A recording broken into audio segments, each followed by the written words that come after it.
AI-ը 5 հարկանի բուրգ է ու հասկանանք, թե Հայաստանը ամեն մակարդակում ինչ դիրքում է։ 50 միլիարդ դրամ ավել հարկ են վճարել 1000 խոշոր հարկատուները այս տարվա առաջի երամսյակը, որ համեմատում ենք նախորդ տարվա առաջի երամսյակի հետ։ Հայաստանի բանկային համակարգում շահույթի աճը գործնականում կանգնել է։ Հիմա արի հասկանանք, թե որն է պասիվ եկամուտը ու ինչ էֆեկտ կարող ունենալ քո կյանքի որակի վրա։ Ինչպես սովորական մի ընկերություն մեկ ամսում աճեց 700%-ով, իսկ հետո 24 ժամում փլուզվեց։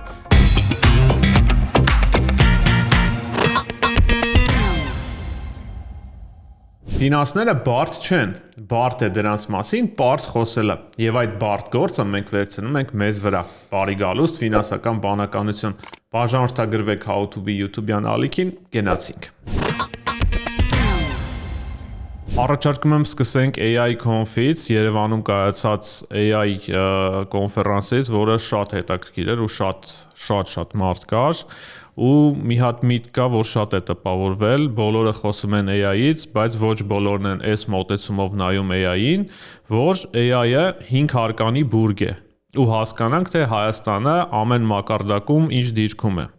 Այս մասին Ռև Լեբարադյանը հետաքրքիր ելույթ ունեցա, որից շատ տպավորված եմ ու հիմա հասկանանք այդ 5 մակարդակները, հա։ Առաջին մակարդակը ներքևին է, էլեկտրաէներգիան է, առանց հոսանքի, որովհետև դե AI չկա։ Ու ստեղ մենք բավականին լավ ռեսուրս ունենք, ատոմակայանը, ունենք մենք էլեկտրաէներգիայի ավելցուկ ու նաև ունենք որոշակի ներուժ արտադրվող ծավալը էլ ավելի մեծացնելու, ինչը որ AI-ի համար այն նախնական պայմանները ստեղծում է։ Երկրորդ մակարդակը չիպերն են։ Այդ Nvidia-ի դե ուժեղ կողմն է ու շնորհիվ մեր ստացած լիցենզիաների Հայաստանում արդեն կա մոտ 6-7000 GPU, ընդ որում Nvidia-ի այսպես նոր Blackwell չիպերը, ու մինչև տարվա վերջ այդ թիվը կհասնի համարյա 50000-ի, որը Հայաստանը կդնի չիպերի քանակով աշխարհում top 5-ի մեջ։ Ավելին AI Conf-ի ժամանակ Ալեքսանդր Եսայանը, Firebird-ի համահիմնադիրը, հայտարարեց Firebird-ի 3-րդ փուլի մասին, որը որ պլանավորում է մինչև 110000 չիպ բերել Հայաստան։ Պատկերացնում ես ինչ թիվ է։ Շատ լուրջ թիվ է։ Ու շատ հետաքրքիր ելույթ ունեցավ Եսայանը, այսպես մարդկային լեզվով էլի ամբողջ լսարանի հետ, որ ասում էր առաջ ոնց որ ես էի մեծ ընկերությունների ղեկավարներին ինչ-որ նամակ գրում կամ զանգում իրանց, մտածում էի ինձ կպատասխանեն թե չէ, հիմա արդեն բոլորից հարցումներ ենք ստանում ու մենք ենք արդեն փորձում հասկանալ ում պատասխանենք, ում չէ, շատ կոպիտ ասած։ Շատ թույն է իրականում ու բանա ոնց որ քանի գնում AI գործարանի նկատմամբ հետաքրքրությունը մեծանում է։ Իմիջիայլս հիշում եմ մենք քննարկում ենք, որ մոտավորապես հասկանանք, թե AI գործարանի տնտեսական էֆեկտը որն է լինելու, մոտավորապես օրինակ ինչ հարկային մուտքեր կարան լինեն։ Ինձ թվում է, եթե գոնե մեկ հոգի հետաքրքրվի ու գրի, որ իրան հետաքրքիր է կոմենտներում այս թեման, մյուս հաղորդմանը կարանք այդ հաշվարկը անենք, բնականաբար չունենք full հասանելիություն տվյալների, դից մոտավոր պայմանական ինչ-որ բաներ ենք անելու, բայց պատկերացում կազմելու ինձ թվում է բավականին շատ ինֆորմացիա կտանք, հետո եթե ինչ-որ մեկը ավելի ճիշտ տվյալներ ունի, կարա մեր հաշվարկների մեջ դրանք փոխվի, միանգամից դրա էֆեկտը ստանա։ Բայց ես ասեմ, այս ելույթից հետո նաև ես հասկացա, որ առաջին հերթին տնտեսական էֆեկտը հարկային էֆեկտի մեջ չի, այլ հենց բուն տնտեսականի։ Երրորդ մակարդակ գնանք, այդ ենթակառուցվածքներն են ու որովհետև միայն չիպը քիչ է, էլի պետք է կարողանաս չիպի համար համապատասխան ինֆրաստրուկտուրա ունենաս, ու ստեղ էլ Հայաստանը արդեն շնորհիվ Firebird-ի, որը իդեպ հայտարարվեց արդեն սկսելու է հունիսին ծառայություններ մատուցել, ինքը շատ լուրջ դեր արդեն կստանձնի, իսկ երկրորդ փուլի մեկնարկը մինչև տարվա վերջ են պլանավորում,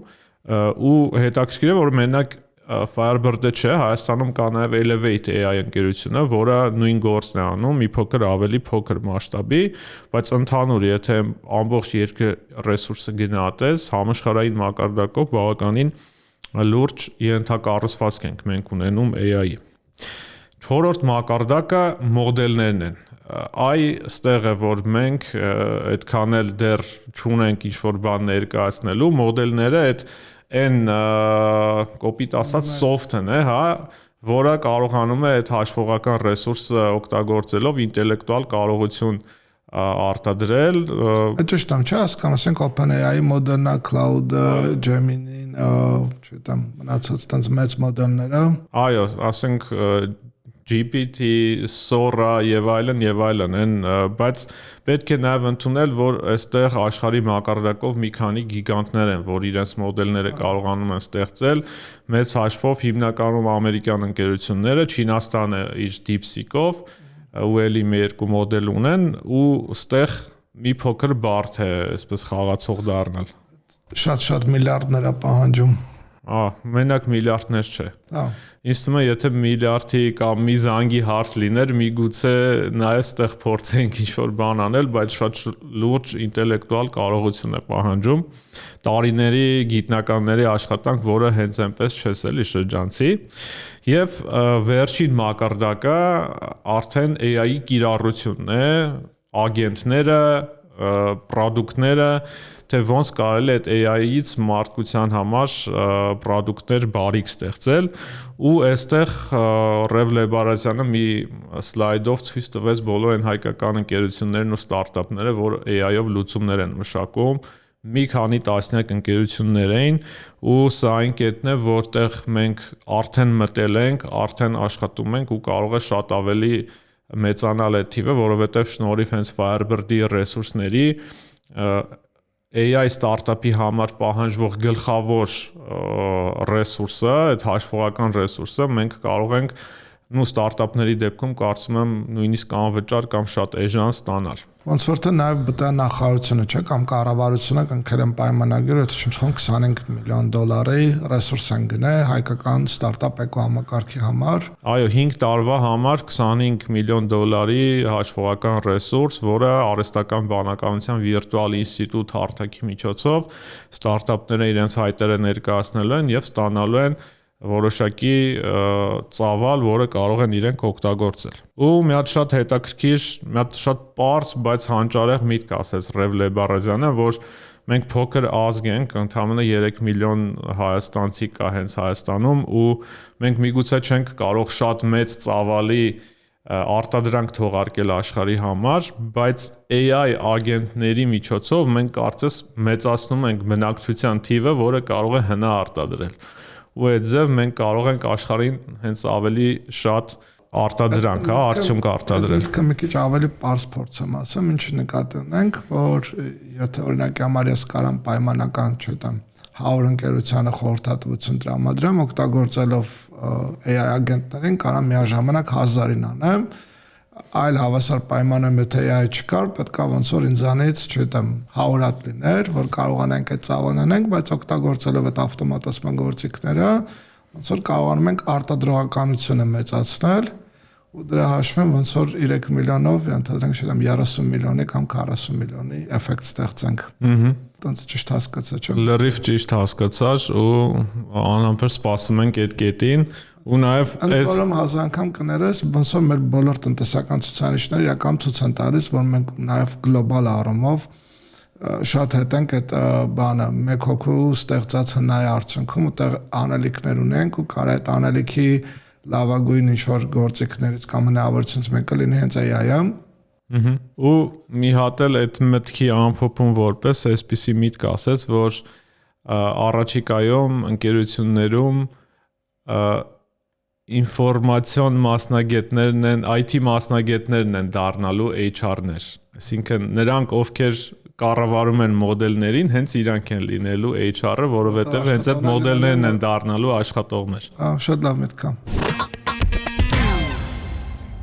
Մենք իհարկե հույս ունենք, որ Firebird-ը շատ շուտ կներառվի 1000 խոշոր հարկատուների ցանկում ու մենք տենց շատ հպարտորեն կնայենք այդ ընկերության ստեղծման ու զարգացմանը, տենց դառնում է ինչ-որ ազգային արժեքի նման մի բան, չէ՞։ Բայց հիմա խոսանք գործող բիզնեսների մասին ու բոլոր այն բիզնեսների մասին, որոնք այսօր հարկ են վճարում։ 50 միլիարդ դրամ ավել հարկ են վճարել 1000 խոշոր հարկատուները այս տարվա առաջի երամսյակը, որ համեմատենք նախորդ տարվա առաջի երամսյակի հետ։ Սա նշանակում է, որ կամ տնտեսությունը արագ աճում է, կամ բիզնեսները պարզապես սկսել են ավելի շատ հարկ վճարել։ Բայց ինչի պետք է ավելի շատ հարկ վճարել։ Ոնց որ հարկային էական փոփոխություններ տեղի չունեցա, հետեւաբար կարող ենք ասենք, որ տնտեսությունը առնվազն այն հատվածը, որտեղ գտնվում են 1000 խոշոր հարկատուները, աճում է։ Հիմա փորձենք ավելի մանրամասն նայենք, թե 50 միլիարդը ինչի իրականում մոտավորապես 12% է կազմում, այդքան ավել հարկ է, ինչ կառուցվածքով է վճարվել։ Ուրեմն նախ տենց կա գլոբալ բաժանում հարկային մարմիններին վճարված ու մաքսային վճարված հարկերը, հարկայինի կտորը ավելացել է 15.6%-ով, մաքսայինը նվազել է, ինչը իրականում ինձ ուրախացնում է։ Ինչի՞։ Որովհետև մաքսային վճարված հարկեր նշանակում է դու ներմուծված ապրանքների համար այդ պահին վճարում ես, ինքը քիչ ավելի արդյունավետ է, քան տնտեսությունում ստեղծված արժեքից վճարված հարկը, դա իմ սուբյեկտիվ կարծիքն է, ու ես տենց իմ գնահատականն է դրան։ Բայց մյուս կողմից առաջին տասնյակում միևնույն է, առաջին հորիզոնականում մնում է Mobile Center-ը, որը ներմուծող պլյուս արտահանող է, չէ՞։ Այո։ Եվ նաև Wildberries-ը 5-րդ հորիզոնականում այսպես ամրացել մնում է, ինչը գումարած դրան նաև City-ն կա, որը դե խառն է, համ ներքին արտադրանք է վաճառում, համ Հիմա նայ, օրինակի համար City-ի օրինակը բերենք, լավ օրինակ է։ Եթե ենք ապրանքը բերում է $1, վաճառում է 1.01-ով, այսինքն նշանակում է քիչ շահութաբեր բիզնես է դառնում ու մաքսային ավելի շատ է վճարում, քան իրական, բայց եթե ինքը ստեղծում է հավելյալ արժեք, այսինքն պայմանական $1-անոց ապրանքը նենց է ներկայացում, կարողանում է $2-ով ու մեծ արժեքը ստեղծում է տարածքում, այդ նշանակում է նաև հայկական ռեսուրսներ օգտագործում, հայկական աշխատուժ օգտագործում, չէ՞, դա ավելի արժեքավոր է տնտեսության համար։ Հենց այդ է այն իմ պնդման ոնց որ հիմքը։ Հիմա գնացինք, ուրեմն շահութ հարկ վճարվել է 11% ավել, քան նախորդ տարվա առաջի երամսյակում, եկամտային հարկը 14% ավել է վճարվել, քան նախորդ տարվա առաջի երամսյակում, ավելացված արժեքի հարկը 4% ավել վճարվել, ակցիզային հարկը 8%։ Եվ մնացած բոլոր վճարները, որոնք որ կան հարկայինին, այդ որը սովորաբար ավելի փոքր գումար է լինում, այդտեղ ունենք 38%-ի աճ։ Հիմա փորձենք հասկանանք ոլորտային առումով ինչ փոփոխություններ է տեղի ունեցել։ Բնականաբար, ինչպես եւ միշտ, մանրածախ առևտրի ոլորտը առաջի տեղում է, երկրորդ տեղում մշակվող արդյունաբերությունն է, բայց ինձ համար այս ցուցակի ամենահետաքրքիր ու սպասելի նորություններից մեկն էր, որ առաջի անգամ ինչ մենք վերլուծում ենք 1000 խոշոր հարկատուներին, տեղեկատվական եւ կապի ոլորտը առաջ անցե ֆինանսաբանկային ոլորտից եւ գրավել է երրորդ տեղը։ Ու այդ այն պարագայում, երբ դեռ գործում են աջակցության ծրագրերը, չէ՞, այսինքն այո, բոլորն աջակցության ծրագրերը, որոնք որ կան գործում են եւ այնուամենայնիվ ինչա տեղի ունեցել, մոտավորապես 8 միլիարդ դրամ ավել է վճարել կապ եւ տեղեկատվական տեխնոլոգիաներ ոլորտը, քան ֆինանսաբանկայինը։ Ու այս ոնց որ փոփոխության մեջ ամենահետաքրքիր նորությունն էր։ Դե նաև այդ երևաց առաջին տասնյակից, որտեղ ես չեմ հիշում երկար ժամանակ, որ առաջին տասնյակում որևէ ֆինանսաբանկային հաստատություն չլիներ, բանկերից առաջինը Ամերիաբանկն է, որը 13-րդ տեղում էր ընդհանուր ցանկում, Արջինը մի փոքր ներքև էր 16 թե 17-րդ տեղում։ Հիմա ստեղ կա մի քանի բայց իրականում ոնց որ մեծ ընկերություններ իրան շահութ հարկը վճարում են ապրիլի 20-ը միջև, այսինքն սովորաբար վճարում են ապրիլի 1-ից ապրիլի 20-ը ընկած ժամանակահատվածում եւ ենթադրում եմ դա շատ դժվար է կանխատեսելու ասել, բայց բանկային համակարգը ստեղծության գիտի գումարից գումար աշխատել եւ հավանաբար կարար այդ գումարները շատ ավելի ուշ վճարել, ի տարբերություն օրինակ ՏՏ ոլորտին, որը կարող է, չգիտեմ, 1 ամիս շուտ վճարել իր հարկերը, որովհետեւ շահութ հարկ վճարելու ժամկետը միջև ապրիլի 20-ն է, դու կարող ես հունվարի 1-ին վճարես։ Այո։ Հետևաբար, որպեսզի ունենանք պատկերացում, դա տենց ուղղակի ժամանակագրական այդ էֆեկտն է, որովհետև եթե մարտի 31-ին են վճարում ապրիլի 1-ին, դրանք տարբեր երամսյակներում են ընկնում, այլ չեմ ասում ապրիլի 20-ին։ Հետևաբար շատ հետաքրքիր կլինի նայել երկրորդ երամսյակը, երբ որ բոլոր ընկերությունները իրանց շահութ հարկի մասով մնացած պարտավորությունները կվճարեն ու նայենք տեսնենք թե պատկերը փոփոխվում է, թե չի փոփոխվում։ Բայց կա նաև քանակական փոփոխություն, ինչը շատ հետաքրքիր կարող լինի։ Օրինակ, մանրամեծածախ առևտրով զբաղվողները 10 հոգով ավելացել են 1000-ի մեջ, այսինքն 1% ավելացել է կառուցվածքում։ 38-ից դարել է 39%։ Նվազել են մշակվող արդյունաբերություն եւ շինարարության ոլորտի ընկերությունները համապատասխանաբար 3.1 կազմակերպություններով եւ ՏՏ եւ կապում ավելացել են 11 նոր խաղացողներ կամ հարկ վճարողներ, իսկ ֆինանսաբանկային ոլորտում գումարային առումով երկու ընկերություն նվազել են։ Ես նայեցի ոնց որ բրոկերային ընկերություն է, բայց իրականում մի 4-5-ը դուրս են եկել, 3-ը ավելացել են ու դրա արդյունքում ոնց որ սալդոն կազմել է երկու ընկերություն։ Ընդ որում հետաքրքիր է, որ ավելացել են նաև առողջապահության ոլորտի ընկերությունները 4 հոգով եւ համապատասխանաբար 4 ընկերությունով նվազել են փոխադրումներ եւ պահեստային տնտեսության ոլորտի բիզնեսները։ Ոնց որ այս կառուցվածքային առումով ամենահետաքրքիր փոփոխություններն են, ինչ որ ես եմ նկատել, գիտեմ, որ դու ես որոշակի ցուցանիշներ անեմ, կարող ենք հիմա լսել կողերցությունը։ Իհարկե նորություն չեմ ասի, բայց մարզային առումով աշխատությունը էլի շատ սուր կենտրոնացում է Երևանում։ Ընդհանուր հարկերի գումարը 450 միլիարդ էր, չէ՞, որից 379 միլիարդը բաժին է ընկնում Երևանում գրանցված կազմակերպություններին, այդ այն դեպքում, երբ խոշորների եռյակում օրինակ երկրորդ տեղում Գազպրոմ Արմենիան է, որը Կոտայքի մարզում է գրանցված, երրորդ տեղում Զանգեզուրի պղնձամոլիբդենային կոմբինատը, որը որ Սյունիքի մարզում է, բայց միևնույն է Երևանը, այսինքն ստացվում է մոտ 78% խոշոր հարկատուների վճարած հարկերի հենց Երևանից է վճարվել, բնականաբար հաջորդում է Սյունիքի մարզը, որը վճարել է 23 միլիարդ դրամ հարկ եւ այնուհետեւ հենց Կոտայքի մարզը, հաջորդում են Արարատը եւ Արմավիրը եւ այսպես օրինակ ամենակիչը Վայոց ձորի մարզն է, այնտեղ ընդհանրապես շատ Դա վերջից երկրորդ տեղը պետք է Տավուշը լինի։ Այո։ Տավուշն է Վայոց ձորի մարզում նույնիսկ 1 միլիարդ դրամի հարկ խոշոր հարկատուների կողմից չի հավաքվել եւ ընդհանուր Վայոց ձորի մարզը, որ ասեմ, խոշոր հարկատուների քանակով ընդամենը 4 ընկերություն ունի, վստահ եմ 4-ի անունն էլ այսպես մեծ ճանաչում չունի, այնտեղ իրոք մարզային բաշխատության առումով խնդիրները շատ լուրջ են մնում։ Ընդ որում, եթե ասենք, որ վճարել են մոտավորապես 390 քանի միլիարդ, չէ՞։ 379։ Հա, այդ համարյա այնքան է, ինչքան որ անցած տարի առաջի երամսյակում վճարել են բոլոր հարկ վճարողները միասին 1000 խոշոր հարկ վճարողները միասին, որտեղ 400 քանի միլիարդ էր։ Հա, մենք լուրջ խնդիր ունենք բիզնեսի կենտրոնացվածությամբ, բայց մյուս կողմից ոնց որ դա շատ բնորոշ է մեր նման տնտեսություններում, որտեղ փոքր պետություն է, փոքր բնակությամբ եւ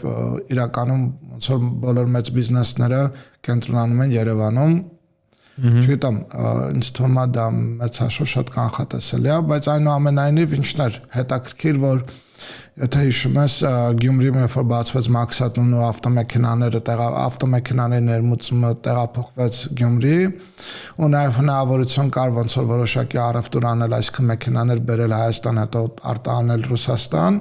ոնց որ այդ լավ խթաներ ու 1000 խոշոր հարկատուներում հայտնվել էին բավականին շատ Շիրակի մարզում գործող ընկերություններ, հետո այդ բիզնեսը ոնց որ այդպեսին չկայացավ կամ չթողեցին կայանալ ու այդ ընկերությունները ոնց մտան արագ 1000 խոշոր հարկատուների ցանկում, տենց արագ էլ կորան։ Ես նայում եմ 1-2-ը դեռ մնացել է։ Հա։ Okay, այստեղ շատ դինամիկ ցանկ է 1000 խոշոր հարկատուներինը, ինչքան մտնես փորես, այդքան նոր բաներ կհայտնաբերես, բայց եւ միշտ եղած պատկերը քեզ ամբողջական պատկերացում չի տա, թե ինչ է կատարվում, դրա համար պետք է անընդհատ այսպես մտնենք, հասկանանք պատերներ գտնենք եւ նաև շարունակենք ձեզ պատմել դրա մասին։ Խոսեցիր ֆինանսաբանկային համակարգի վճարած հարկերի նվազման մասին, բնականաբար ամեն եռամսյակ նաև բանկերն են իրենց ռիփորտները հրապարակում եւ այս եռամսյակի ռիփորտներից ինչ ենք տեսնում, որ Հայաստանի բանկային համակարգում շահույթի աճը գործնականում կանգնել է։ Ուրեմն 2026 թվականի առաջին եռամսյակում բոլոր բանկերի շահութաբերության աճը կազմել է ընդամենը 2.6%,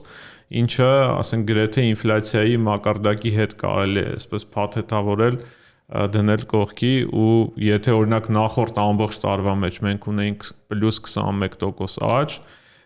հիմա շատ լուրջ անկում է, ասենք 8 անգամ անկում է գրանցել բանկերի շահույթը ու սա այսպես վերջին մի քանի տարիների աճի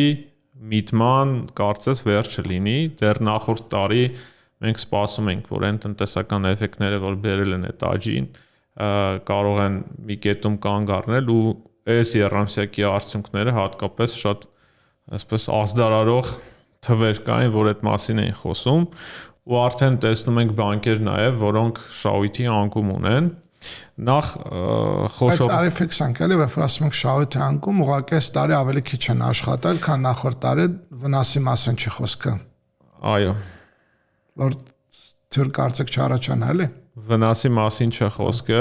Ինչ եմ այդ ասում, որովհետև օրինակ բանը Ռուսաստանում հիմա մոդա է կա, չէ՞, տենց քողարկել ինչ որ նեգատիվ բաները, տերմինները, օրինակ ասում են մեր մոտ կա բան, բացասական աճ Աննվազել ոնց որ ինչ որ տենց տերմինոլոգիայով այդ ամեն ինչը քողարկվում է, ոնց որ շատ բարձ ասենք, որ ընկերությունները, բանկերը մնում են շահութաբեր, ուղղակի եթե նախորդ տարի պայմանական աշխատելա, չգիտեմ, X միավոր, հիմա աշխատելա X-ից մի փոքր քիչ։ Ու գլոբալ առումով բոլոր բանկերը միասին 2% պոչիկով ավել ամեն դեպքում շահույթ են գեներացրել։ Այո, նախ անդրադառնանք ամենաբարձր հորիզոնականներին, որտեղ արդեն երկար ժամանակ պայքարում են Արչին բանկը եւ Ամերիաբանկը։ Արչին բանկը պահպանում է առաջատարի դիրքը շահույթի ծավալով, բայց նախորդ տարվա համեմատ 7% ավելի քիչ շահույթ է գեներացրել առաջին եռամսյակում։ Նախորդ տարվա առաջին եռամսյակի համեմատ։ Իսկ օրինակ Ամերիաբանկը 20%-ով ավելացրել է շահույթը նախորդ տարվա նույն ժամանակահատվածի համեմատ ու եթե այս տենդենսը 2-3 տարի այս դինամիկան պահպանվի, Ամերիաբանկը կարող է դուրս գալ առաջին հորիզոնական։ Իրականում ես ինչքան հասկանում եմ, Ամերիաբանկի շահույթի տենց էական մասը պայմանավորված է ներքին գործոններով ու տեղական ոնց որ բիզնեսների սպասարկման կամ հաճախորդների։ Եթե ճիշտ ենք հասկանում, ինձ թվում է մենք ճիշտ ենք հասկանում, Արչին բանկի թռիչքային աճը եւ նաեւ ոնց որ եկամտի էական մասը պայմանավորված է Ռուսաստանի նկատմամբ սանկցիաներով ու նաև ոնց որ ռելոկանտների հետ աշխատանքի եւ ոնց որ իրանց սպասարկմամբ հետեւաբար ոնց որ ինչքան է դաշտում նախ ինձ թվում է մենք բան ենք արել կլանել ենք այս բայդրությամբ հնարավոր մաքսիմում այդ շուկայի եւ եթե ինչ որ տենց ռադիկալ բաներ տեղի չունենան իսկ ինչը չի բացառվում իրականում այնուամենայնիվ ոնց որ այդ հնարավորությունը այս բան ոնց որ թե մաքսիմում օգտագործված է ու ոնց հասկանում եմ Արչին բանկը նաև բան ունի լավ գիտակցում են ու իրանք փորձում են ոնց որ դիվերսիֆիկացնել իրանց եկամուտները բայց ասածս ինչա որ բանը Արչինի շահույթը կարող է ինչ որ կամայական պայի տենց գեոպոլիտիկ փոփոխությունների արդյունքում տենց կտրուկ ապրի կամ հակառակը նորից թռիչքային աճի։ Հա։ Համաձայն եմ, այստեղ էլ պետք է այսպես շարունակել հետևել իրադարձություններին։ Մի քանի բանկեր կան, որ չնայած այս ընդհանուր լճացման ֆոնին բավականին լուրջ առաջընթաց են գրանցել, Արարատ բանկը, այսպես համեմատական եմ կազմել, եթե առաջին եռամսյակի շահույթի տեմպը իրենք պահպանեն, շահութաբերության, ինչպիսի համեմատություն կլինի նախորդ տարիների հետ, հա։ Օրինակ Արարատ բանկը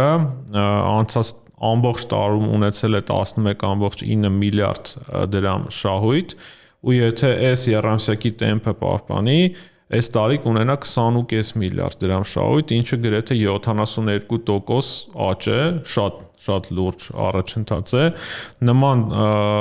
լավ առաջընթաց ունի նաև Ամիո բանկը, որը այս պոտենցիալով այս տարվա ընթացքում կարող է 40% աճ գրանցել, եւ Հայկոնում բանկը նաև բավականին լավ առաջընթաց ունի, նաև Արցախ բանկն ու Armswiss բանկը, ուղղակի այնտեղ շահույթի ավելի փոքր։ Ես եթե ճիշտ եմ հիշում, ընդհանուր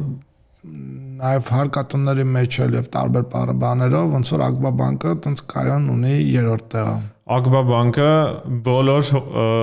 ռեյտինգներում բանկային 3-րդ հորիզոնականում է, այդ մի հատ առանձին թեմա է, որ երևի պետք է անդրադառնալ ակտիվներով, շահույթով։ Բանկային համակարգի արսենալն է ուղղակի մի հորիզոնական ներքև։ Հա,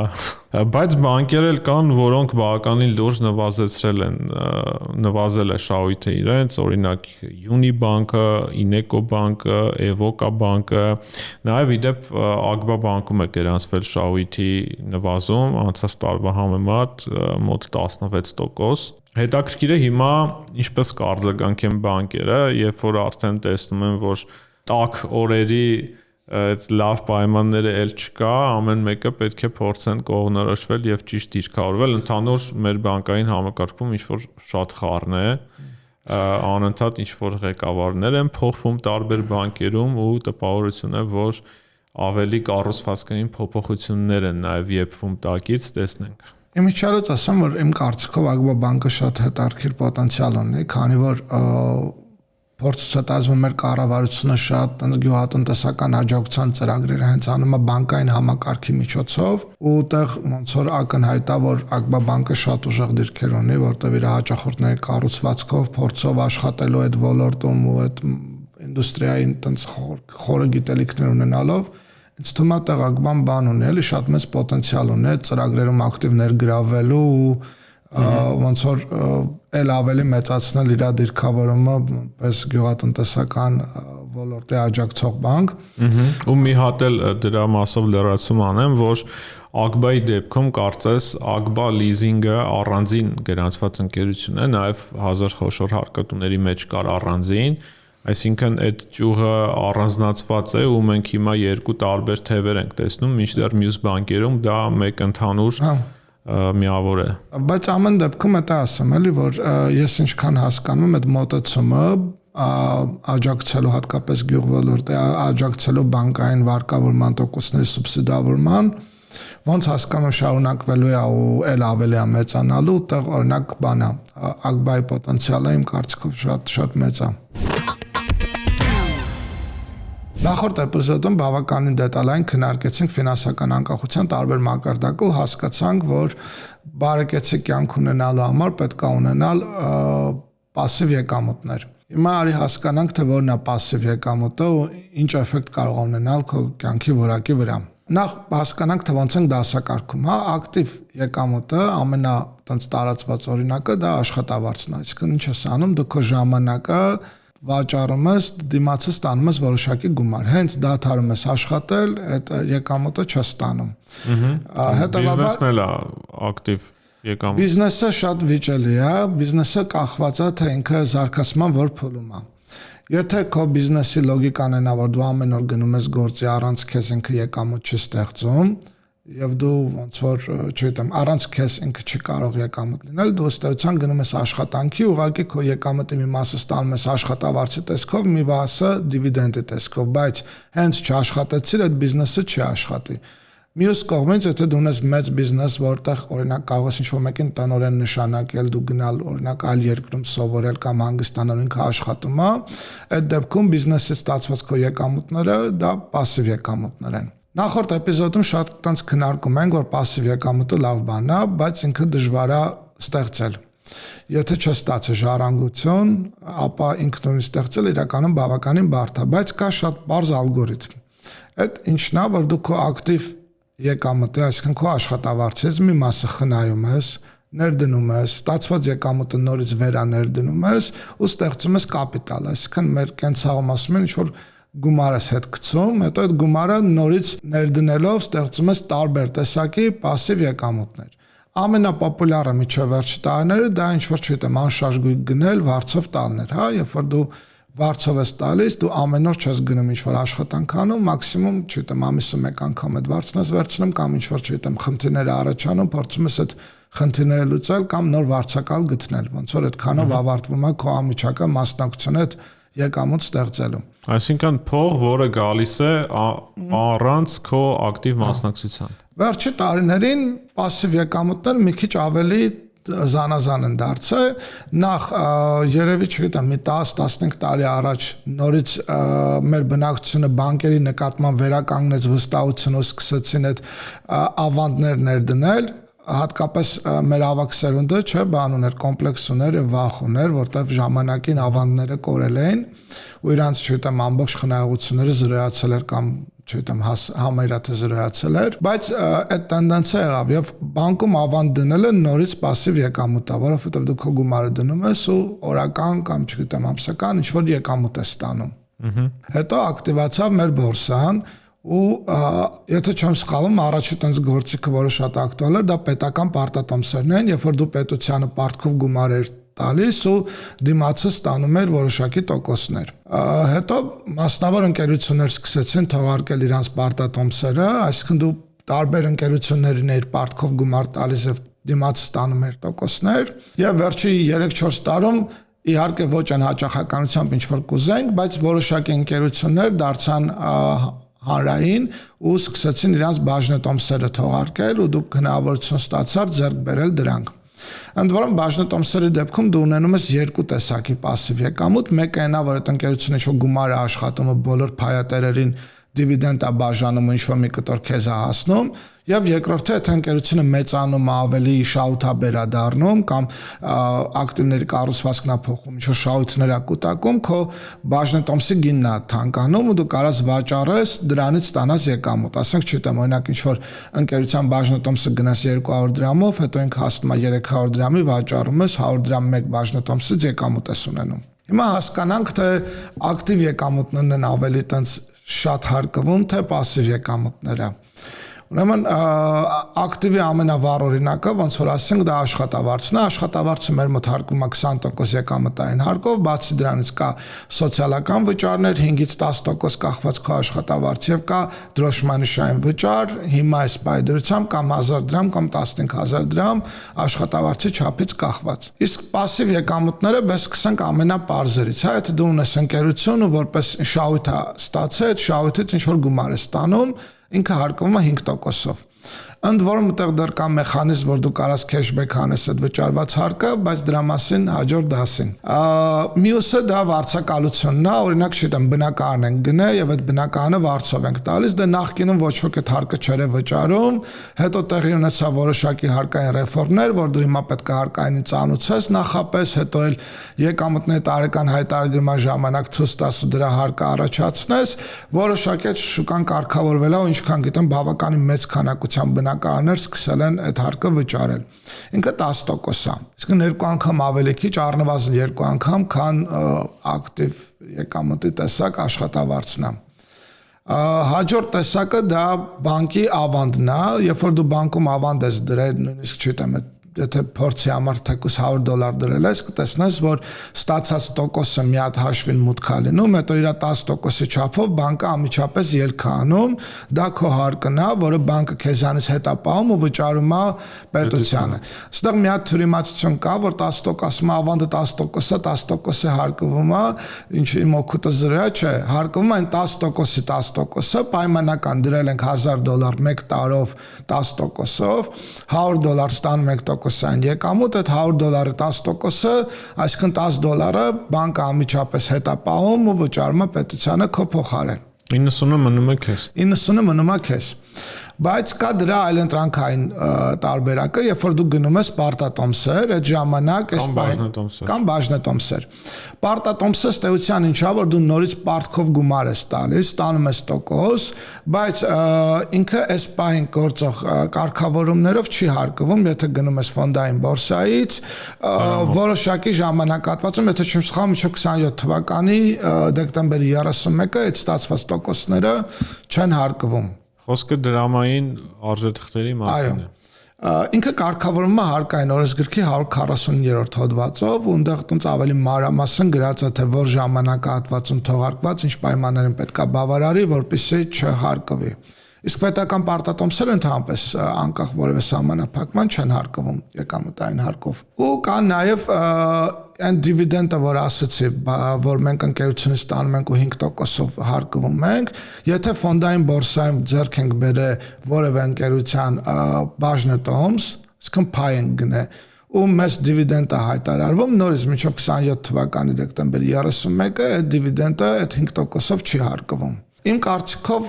մեծ հավանականությամբ այդ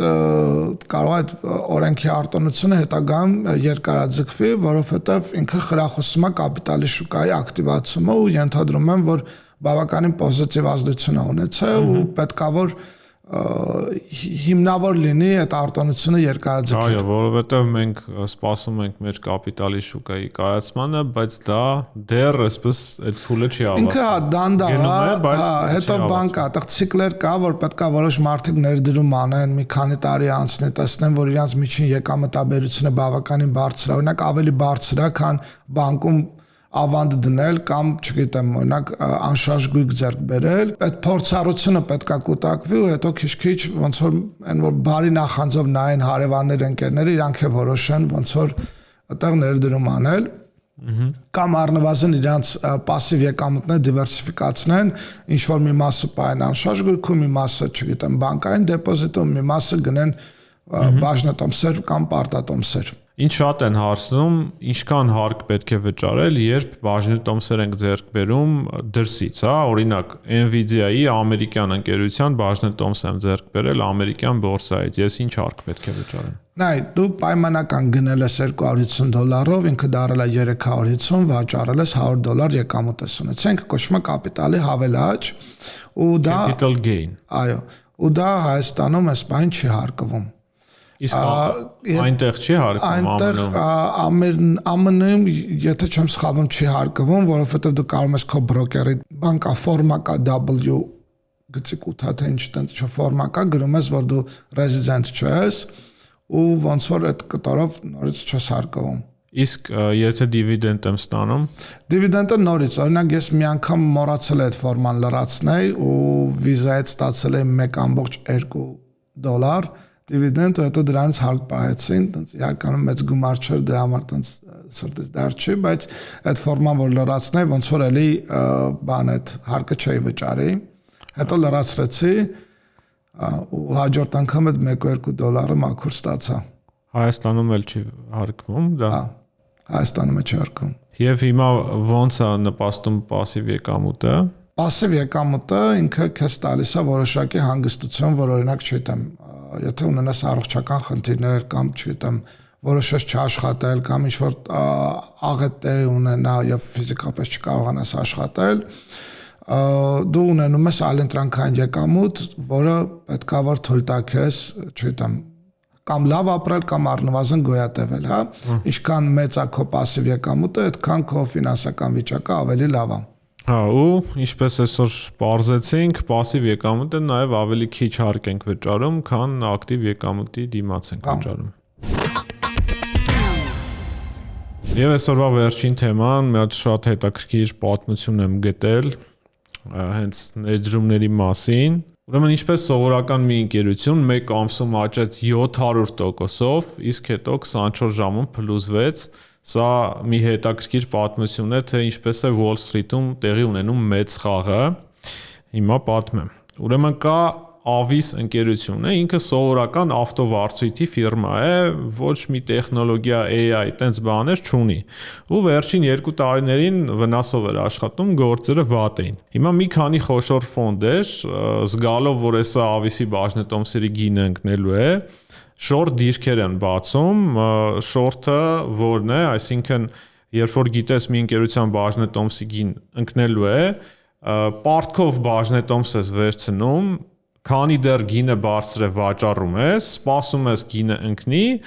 արդեն ավելի ցածր գնով բաժնետոմսը առնում ես ու քո պարտքը հետ ես տալիս, այդ տարբերության վրա գումար ես աշխատում։ Հիմա այստեղ սկսվում է ամենահետաքրքիրը։ Խաղի մեջ են մտնում երկու այլ խոշոր ֆոնդեր, SRS եւ Pentwater ինչ են անում, իրենք massայական գնում են այդ ընկերության բաժնետոմսեր ու մի հատ էլ գնում բանկերի հետ swap գործարքներ են անում, որպեսզի բանկերն էլ գնան իրենց ապահովագրելու համար բաժնետոմսեր գնեն ու շուկայում փաստացի այսպես այդ բաժնետոմսերի դեֆիցիտ են ստեղծում դե իսկ են short անողներն էլ պետք է ստիպված հետ գնեն, որ իրենց short պոզիցիաները փակեն, չէ՞։ Ու մարտի 20-ին բաժնետոմսի գինը ընդամենը $100 էր, ապրիլի 21-ին հասնում է $713, այսինքն մեկ ամսում 7x աճ։ Ու այդ ֆոնդերը, որոնք շորթ էին արել, հայտնում են ցուկ ցվանգում, փաստացի ինչ գին առաջարկում են, ստիպված գնում են, որպեսզի կարողանան տակից դուրս գալ։ Ինչ է լինում վերջում, JP Morgan-ը հայտարարություն է անում, ասում է ժողովուրդ ջան, հանգստացեք, սա փուչիկ է, ու այդտեղ սա սկսում են վաճառել 24 ժամում գինը ընկնում է էլի մինչև $200 ու կինոն ավարտվում է։ Բայց 100-ից 200 դարձավ, այս պատմության սկզբում ու վերջում։ Դե կարելի ասել հա, բայց ընթացքում լիքը մարդիկ աճի փուլում տեսնելով, որ ինքը սրընթաց աճում է, ավելի բարձր պոզիցիաներում էին առել ու փաստացի գումար կորցրեցին։ Այսինքն ինչ ստացվեց, մեծ ֆոնդերը իրար հետ խաղի մեջ մտան, բայց արդյունքում նաև լիքը անհատ սովորական ներդրողներ ընկնելով այդ խաղի մեջ տուժեցին, հոսանքի մեջ այսպես գնացին։ Սենց դեպք էլի եղել է, կհիշես GameStop-ը, Reddit-ում այդ պատմությունը, որտեղ արդեն անհատ ներդրողներն էին այսպիսի խայբ ձևավորել, բայց այս արդեն մեծերի մեջ խաղ էր ու սրա հետևությունն է երևի ամենակարևորը ֆինանսական բանականության տեսանկյունից, որ երբեք մի ներդրիր այնտեղ, որտեղ չես հասկանում աճի իրական պատճառը, հա, եթե որ սովորական ավտովարցույթի ֆիրմա է, ինչի պետք է ինքը այդքան աճի։ Ուրեմն մի բան այդտեղ այն չի էլի։ Ես մի հատ իմ փորձառությունից կիսվեմ, Դուբայում որ խփել էին շենքային ինչ-որ տենց աժոտաժեր, կա ETF, որը տենց ոնց որ բան է,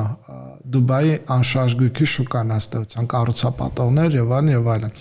Այդ ETF-ը, եթե չեմ սխալվում, 28 կամ 30% տենց 1-2 օրում ընկել էր, բայց ասենք ինձ համար ունակ ակնհայտ է, էլի, որ դա ինչ-որ ժամանակավոր կրիզիս է, ու այդ շուկան ինքը շատ ուժեղ է, միգուցե չհեննի շատ արագ են նույն մակարդակին ինչ-որ միջև հետեր, բայց ասենք բան է, էլի, դա տենց պանիկայի պատճառով ընկած էր։ Ինչ-որ X քանակի գնել եմ ու բանա ոնց որ մի ամսում 13% աճ ա եղել, այսինքն ինքը դեռ չի հասել այն կետին, բայց այդ տնկած պայից վրա ոնց որ երբ որ ես գնել եմ 13% աճել է մեկ ամսում, հա, այսինքն ընդունենք որ լավ ներդրում է, հա։ Ու այսել այդ ոնց որ հակառակն է գնում, էլի, որ երբ որ պանիկա է լինում ինչ որ իրադարձությունից, կարելի է հասկանալ, էլի, դա տենց գլոբալ ու երկարաժամկետ է, թե բանա ոնց որ տենց շուկայի այդ պահին բանա պանիկանա որ մարդիկ ուղղակի վախենալով ուզում են իրենց կապիտալը հանեն զգացիր խոսքիդ վրա Բաֆետին նայեցի հա հիմա ասած սենա որ տենց բանա նոր հավեսանք է տենց ուզում եմ հասկանամ էլ ինքը տենց կհասնի իր այն սկզբնական կետին թե չէ ETF-ը բայց բանա բավական հետաքրքիր է ու մեկը մի հատ ու այստեղ ժանրի կանոններով պետք է ասես որ այդ ամենի մասին ես կկիսվեմ մեր ոդքասթում չէ ես կխոսափեմ տենց բան ոնց ասում են ներդրումային խորհուրդներ տա որտեղ չէ դա ինքը շատ տենց բանա մեծ պատասխանատվություն է ես կարամ ուղղակի պատմեմ այն ինչ որ տենց արել եմ ու ինձ հենց այդ բանը հնարավորություն է որ լսեցի համոզվեցի որ ինքը ոնց են ասում տենց ինտուիտիվ զգում ես որ դա հենց պանիկա է ու ինքը լավ ժամանակն է հոսանքին հակառակ գնալու իհարկե դա պետք է անել շատ փոքրիկ գումարով որ եթե հանկարծ տենց ինտուիցիան խափի լուրջ վնասներ չկրես բայց երբ որ տենց կարողանում ես հասկանալ ինքը տենց իրականում հաճելի է գրեք մեկնաբանություններում դուք ինչ հետաքրքիր ներդրում եք արել արժեթղթերի շուկայում եւ բաժանորդագրվեք մեր ալիքին կհանդիպենք